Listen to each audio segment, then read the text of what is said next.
So with the launch of the Poco X2, a lot of you guys are confused whether to buy the Poco or the Realme X2. But I think a lot of you guys are also missing out on one important question as to what happens to the Redmi Note 8 Pro.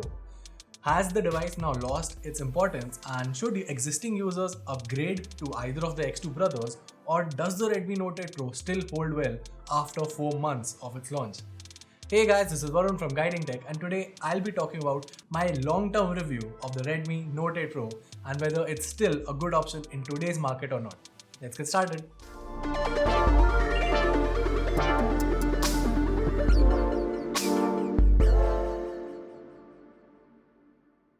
So I've used the Redmi Note 8 Pro on and off, which is sometimes for gaming, sometimes for streaming music, sometimes for the camera, and sometimes getting a device that offers flagship equivalent performance on a much better battery life.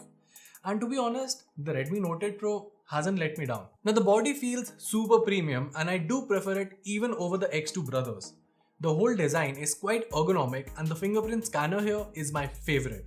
The rear position is my favorite to use, which basically means that I get my phone unlocked right out of the pocket. Now the glass build here is also pretty durable. Now drop tests are one thing, but at least in my usage the device has held up pretty well and it has survived a couple of drops here and there from my pocket or from my desk, and so far I don't see any wear and tear on the back at least. As for the front, obviously there are certain scratches here and there, but that is to be expected and nothing to make a fuss about. Now one more thing that I do admire about the Note 8 Pro's design is the inclusion of a 3.5mm headphone jack. Now premium phones have let go of it and I still use my Galaxy Buds as my primary wireless headphones. But when they're out of charge, I just pull the Note 8 Pro out of my pocket, plug in my earphones into it and listen to my Spotify playlist without any hassles. Now I'm not saying that itself should be a reason for you to buy it. Like, let's be honest, eventually the industry is going to shift towards wireless mode and budget flagship devices are also going to drop it, but yeah, right now it's still a nice addition to have. Now moving on from the design, let's talk about the display.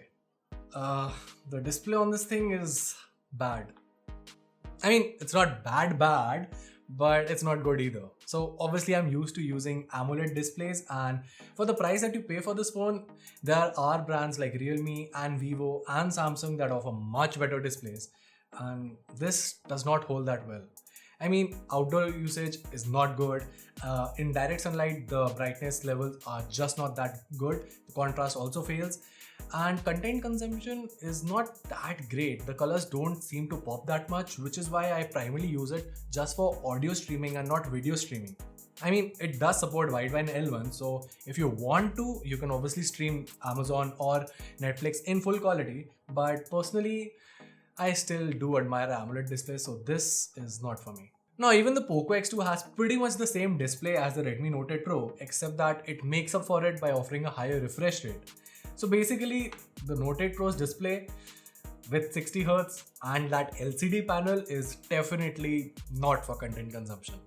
Now what this device is for is gaming. It's meant for gaming, it's a complete powerhouse, and the Helio G90T, despite coming from MediaTek, hasn't let me down even once. Heck, this phone can run PUBG at ultra and smooth settings, something that even the 730G cannot do. Now I've heard a lot of you guys get curious about overheating, and I would be lying if I told you that this does not heat, but the reality of it is that it's never unbearable.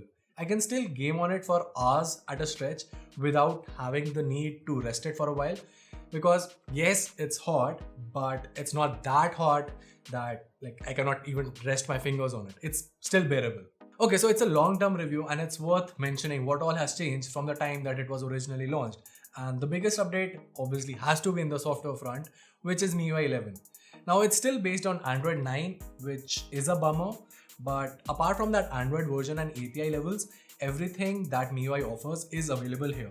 Which also reminds me, we have another video explaining of every feature that MIUI 11 brings, which you should definitely check out from the link in the description box below. Now one thing that I do hate about the Note 8 Pro, well, it's the ads. I mean, they're freaking everywhere. There hasn't been one moment where I have taken the phone out of my pocket and I haven't received an ad. It's all the time there and it's super annoying, at least to me. Now I know a lot of you guys don't really mind it that much, so I'm not going to waste a lot of time talking about ads here. But personally, I really think that there must be a different way or a more, I don't know, a subtle way to show ads to your consumers rather than just throwing them on your face all the time. Now let's talk about the cameras. Now interestingly, this one, despite having a MediaTek chipset, does have some Gcam port, which also works well, decently stable. Now, as for the stock cameras, I've already done a thorough camera comparison comparing it with the Poco X2 and the Realme X2, which you should definitely check out. As for Gcam, I mean, the shots are great, but I personally would still stick with the stock camera. Now, the reason for that is something that I highlighted in the camera comparison video as well, which is that the camera performance of the Note 8 Pro is super consistent, which basically means that you know what your phone is capable of and it helps you in framing your shot in a much better way since you already know what kind of results to expect. Lastly, there's the battery life, and so far in the 4 months of usage that I've used it as a secondary and sometimes even a primary device, the Note 8 Pro hasn't let me down. The 4500 mAh battery easily lasts about 1.5 days and sometimes even 2 days if I'm using it as a secondary device, which is great. That said, one thing that irks me is the charging speed here. Now, I'll be honest, 18 watt charging is not slow, but it definitely feels slower when compared against the 27 watt on the Poco X2 or even the 30 watt charging on the Realme X2. Now, it still charges quite fast, but yeah, it's a numbers game and it's one of those numbers that actually make a difference. So after 4 months, the Note 8 Pro, which was initially launched for Rs 14,999, is currently available for Rs 13,999, and honestly, I still think it's a great option. Only if you can make peace with the LCD display and can agree to the fact that you will never be able to install a custom ROM on a MediaTek device as the Note 8 Pro. For me, that makes sense as a secondary device, which is why I'm using it as one. But for a lot of you guys, if that does not make a lot of sense, you can definitely look into other options. If content consumption is your thing, your options pretty much are a Samsung device. I mean, that is the device to go for. Go for any Samsung device in that price segment and you'll be happy with it. And if performance is what you're looking for with a good display, the Realme X2 should be something that you should be interested in. And if you can make do with MIUI and can live with the LCD display and can spend a little bit more, maybe the Poco X2 will be a better option since the higher refresh rate and the faster charging makes it more future-proof.